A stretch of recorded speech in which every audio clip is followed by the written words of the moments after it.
thousands of patrons who flocked to Broadmeadow, it was a chance to enjoy the afternoon sunshine, have a bet and take advantage of the new NJC facilities. The two-day midweek carnival had attracted great interest, especially yesterday's Ladies' Day and giveaways for the children. Pleased with the crowds, NJC Secretary Brian Judd says he hopes to run similar meetings in the future. Well, we think that yesterday's results, where we tried a Ladies' Day, has got possibilities for the future, and although today is our main day with the Carlton Newmarket, I think that probably Ladies' Day will come into its own in the years to come, particularly if we can increase the sponsorship and give it a greater theme of a Ladies' Day. But the highlight of the carnival was the $50,000 Carlton Newmarket handicap over 1,400 metres. Favourite to take out the race was Sand, beaten into second place last year by Ferry. Two Maxley's trained horses were joined in contention by stablemate Censure. Number one is Sand, Fatty by Max Lees and Jay Cassidy the rider. On the outside, Kiwi Kong putting in a good runner. Down the outside, Vainglory followed by Regal Value and Fine Offer. It's Ken Bevick in front. Kiwi Kong moving up on the outside and Satin Sand in the centre. Here's a go. Ken Bevick's drifting out. Kiwi Kong's just about got it. It's Kiwi Kong, Ken Bevick, Kiwi Kong, Ken Bevick. They reach the line locked together. Ken Bevick is just one, I reckon. But the race was still undecided, with the rider of Kiwi Kong, Shane Dye, protesting interference at the finish by the rider of Count Bevick, Malcolm Johnston. The protest was upheld with Kiwi Kong the eventual winner. Jockey Shane Dye. Malcolm's horse carried me out from about the 200 metres outwards, and it's cost my horse a good half length. You know, he's kept carting him out, and it was unfortunate. A way to win a major event. How do you feel? Well, I feel great because I won it, but it's unfortunate for Malcolm. Yeah, I'll get there later. That's racing.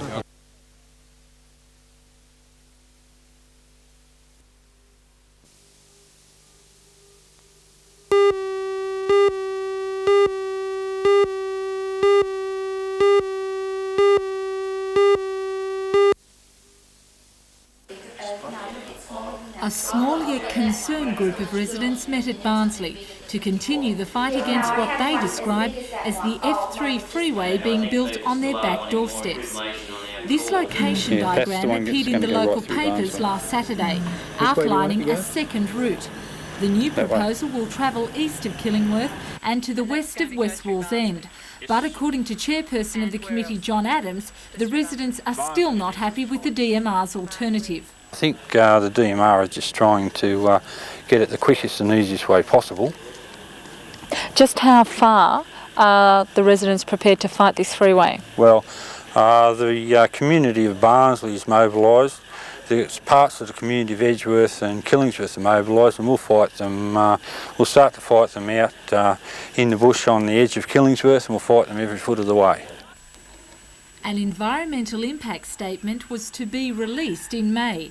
However, the introduction of the alternative route will delay the public release of the findings until August, giving time for the DMR to study the proposals and the residents to consider their tactics. Give us certainly a lot more time to prepare our fight. We won't be giving up the fight, because we'll be continuing the fight as if the road will still be coming through Barnsley.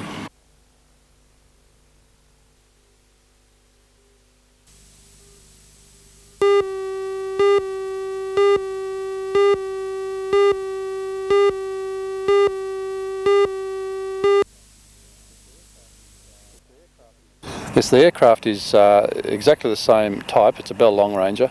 The aircraft will be fitted with a lot more sophisticated and rather extensive range of rescue and medical equipment to it. It'll have such things as a rescue hoist, which we don't have on this aircraft at the moment.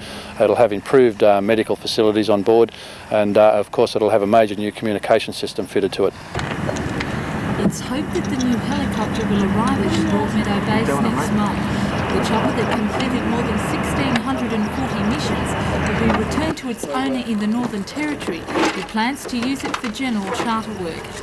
The Volunteer Rescue Service, which has just entered its 11th year, is expanding, introducing a coordinating committee which will utilise the expertise of other emergency units. The idea of that is that those people will have input into the helicopter service, and we hope to be able to have monthly meetings that will enable those people to have input and suggestions where we can better serve the community as a whole.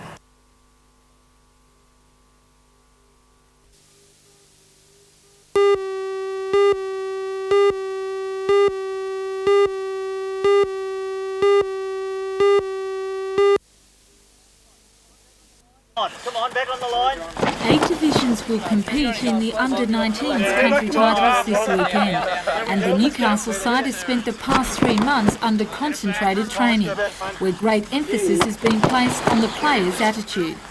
We've had a considerable time with the players. We've tried to look at a number of aspects, including individual coaching, team coaching, and even a psychological aspect. We're trying to develop an attitude that's consistent with sports performers.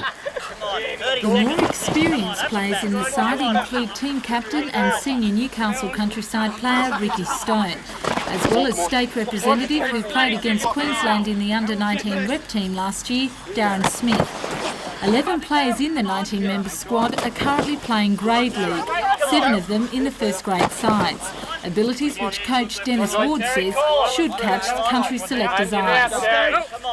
I would think if they made themselves aware of the way we're going to play football, as distinct of what they might expect of players, then they better understand those players, and I would probably feel that a number of our players should have more than a 60% chance of making any side to represent country.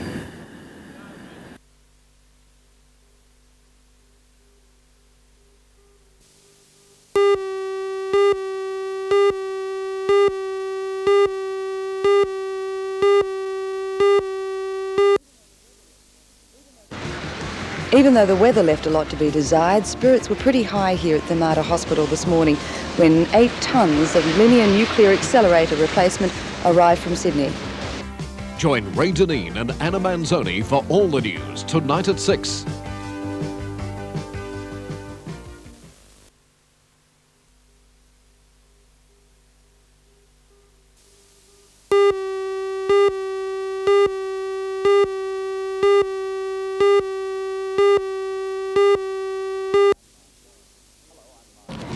Hello, I'm Mark Warren. Members of the Meat Industry Employees Union met at Maitland Abattoir today to discuss their current dispute. The dispute involves the sacking of 43 employees in the mutton slaughtering department. Join Ray Deneen and Anna Manzoni for all the news tonight at 6.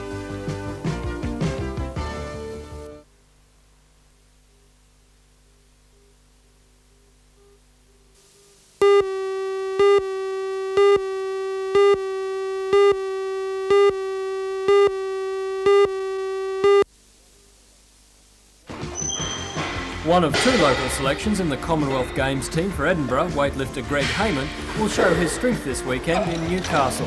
Heyman holds 2 national records and will defend his titles in the Australian Country Olympic Weightlifting Championships this Saturday. Join Ray Deneen and Anna Manzoni for all the news tonight at 6.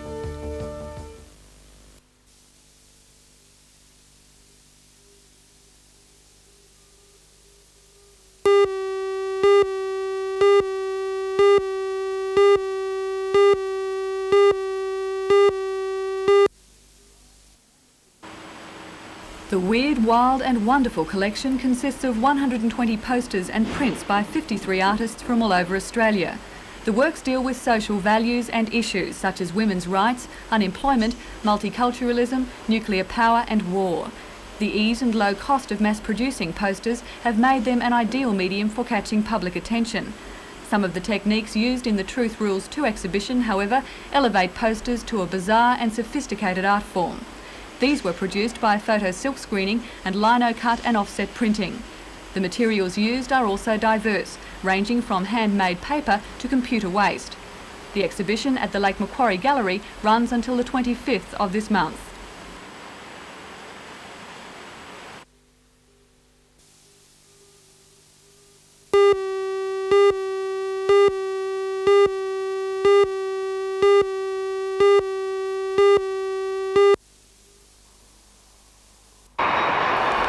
The linear accelerator touched down in Sydney on Tuesday morning aboard a QF4, an agreement between the American manufacturer Varian and Qantas Airlines enabled the delivery date to be sooner than expected and at an air freight price saving of $40,000. Yesterday morning the 2 huge crates arrived in Newcastle by road transport. A crane had been called in to lift the boxes onto trolleys which were wheeled in through the door and into the accelerator's new home. It's been a long wait for a machine to replace the one which was destroyed by smoke from a fire last November. But those who use the linear accelerator will still have to wait until the end of July before all the necessary tests to get the machine operating have been completed. Well, when a machine goes in, it's had power down, so you have to bring it up carefully and then process the system. It's not so much a long time to get the machine actually physically running, it's getting it tuned up to what the hospital and the physicists here want. To ensure that there is no repeat of the fire, precautions are now being undertaken. The hospital plans to install 2 hail and gas systems, which will monitor temperatures in the machine and the room. The $15,000 system will automatically reduce the oxygen content of the premises, smothering any flames in the event of a fire. Sister Tarsisius says that patient demand on the accelerator had increased dramatically before last November, and it was hoped that a second backup machine could be bought. One is not quite enough. We are now doing twice as many people as we should be doing on the linear accelerator, and we would very much like to have a second one as soon as possible. Although the replacement cost has been tallied at $900,000, a saving of $150,000 has been made on the salvage of equipment from the original accelerator. It's also hoped the insurance company will return the old machine, which according to the hospital can be used for spare parts. It took us a little while to get that working.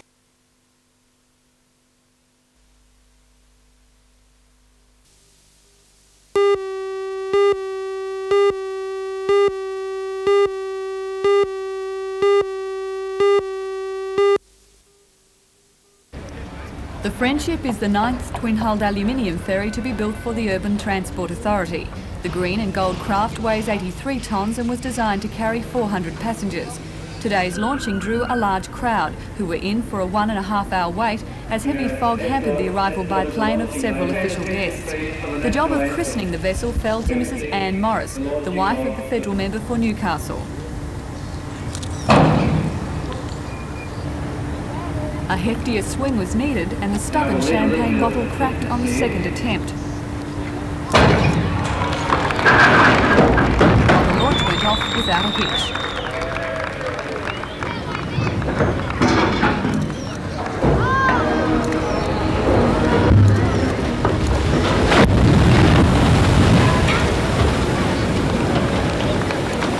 The Friendship is due to be handed over in early June, when she will join her sister ships, the Fishburn, the Golden Grove and the Scarborough on the Sydney Harbour passenger line.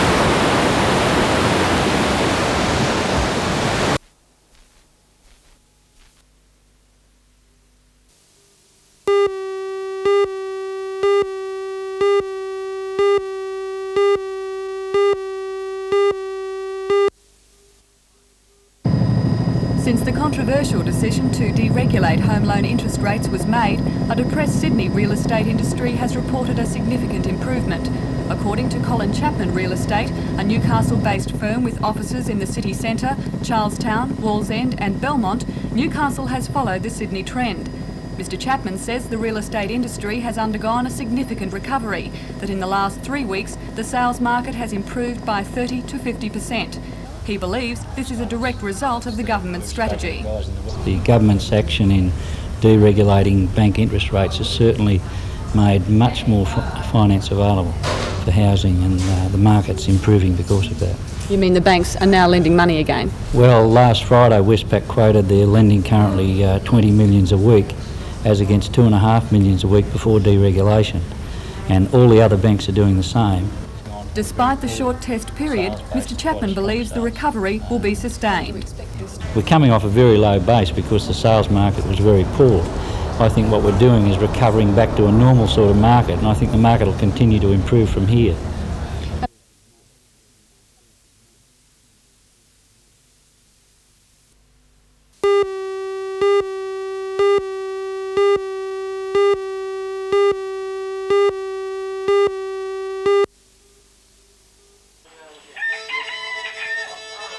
Rise and shine.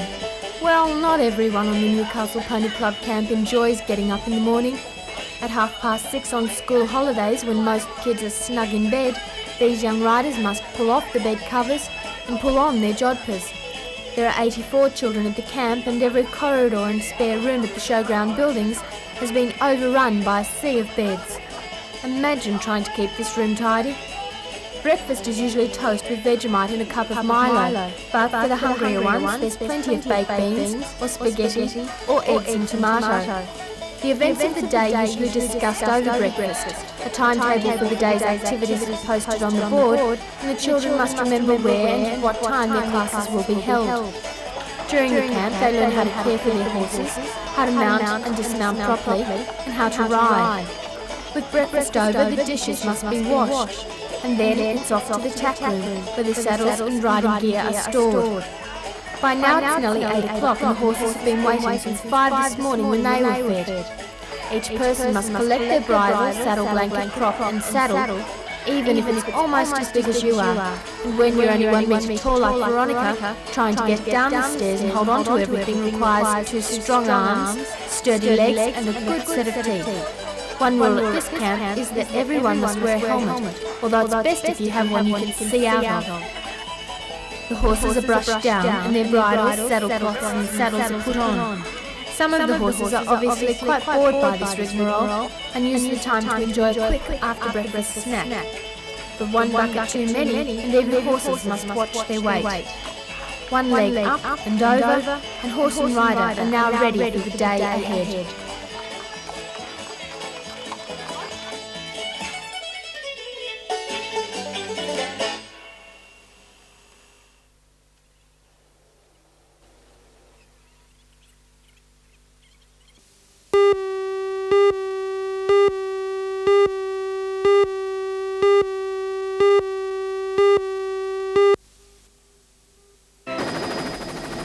With all of its visual assets, the Hunter region is one of the most popular places to visit, particularly in the school holidays.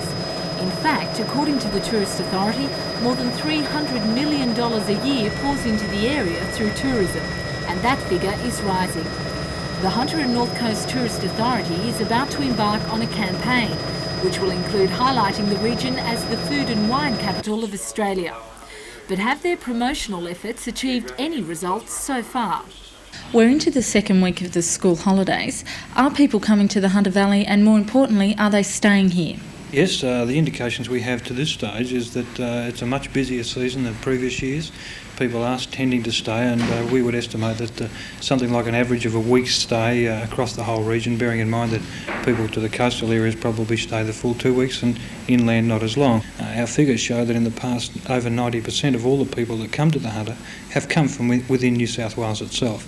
So we see that we've got a very big role to go out and attract some of our neighbours from those other states to come here and enjoy the Hunter. What are people seeing for their money that the authority is spending on tourism? We've recently released a series of tours that are quite a revolutionary format for tours. We've put together a series of one-day itineraries that the tour operators can weld together as they wish to make a tour of duration and 3, 4, 5 days as they require it. The past has seen that only 3% of the total visitation of the area came out of the group tour market. We're quite sure that this new series of tours will dramatically increase that figure.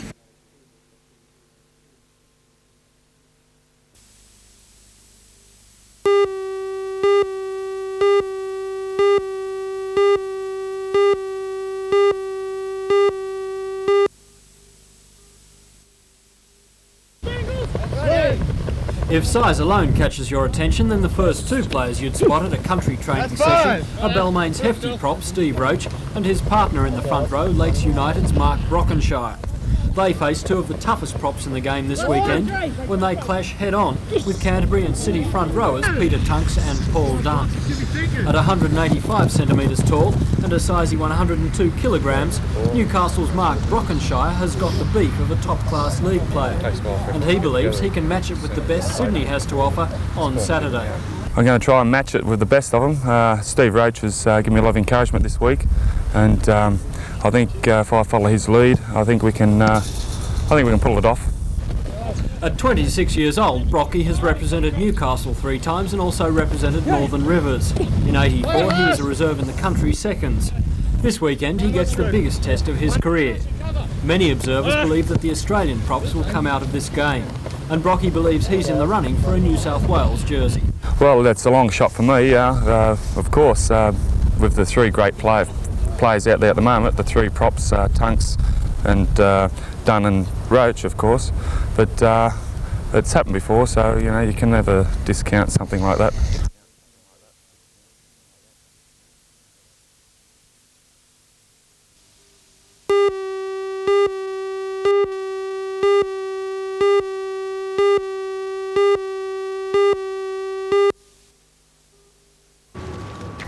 The dispute in the mutton slaughtering chain fled in March, with 43 members of the Meat Industry Employees Union being sacked for alleged misconduct and disruptive work practices. The issue went before the State Industrial Commission but was dismissed. The Abattoir management then advertised for meat workers to fill the positions made vacant by the sacking of the workers. Over 200 applications were received. At a meeting last week, the Newcastle Trades Hall Council pledged their support for the reinstatement of the sacked workers.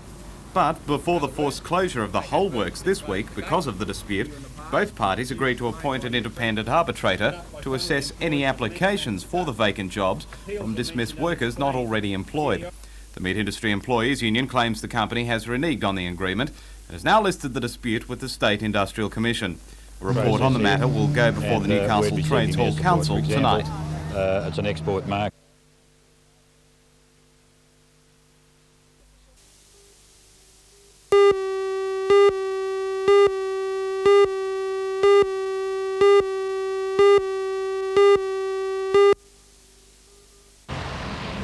This double-fronted weatherboard cottage at the corner of Elcho and Tudor Streets had been as neat as a new pin. But then, just after 3 o'clock this morning, it was turned into an inferno when a fire left smouldering in a lounge room grate burned through into the children's bedroom. It was the crackling roar of a blazing wardrobe between 22-month-old Narissa and 5-month-old Christy that brought Brenda Sullivan and her husband Les to the horrific realisation that something was terribly wrong. I grabbed Christy, that's our youngest daughter. I grabbed her out of the cot and I took her straight out while my husband tried to get Narissa. She was over the far side, right against the wall because she was closest to the fire. And the blaze was getting a bit hot, and next thing you know, I doubled back and then on the eye blow this, I hurried up and ran straight for her, straight through the fire and that, and just grabbed her. Just held her very close to me and that, and ran out the back. Oh, I'll tell you one thing, you couldn't even see even past your hand. That's how much smoke was in the house. Mrs. Sullivan then raced back in to rescue another child, 11 weeks old Linda, asleep in the couple's bedroom. They saved nothing else. Tonight the family is staying with Brenda's mother at New Lambton while other accommodation is arranged. Salvation Army has helped her with clothes and food. Now they must begin again. But above all else, they are happy that their children are safe. Don't worry about anything else, just grab the kids, because the kids are more important than the furniture, because you can always buy furniture, you can't buy kids, that's for sure.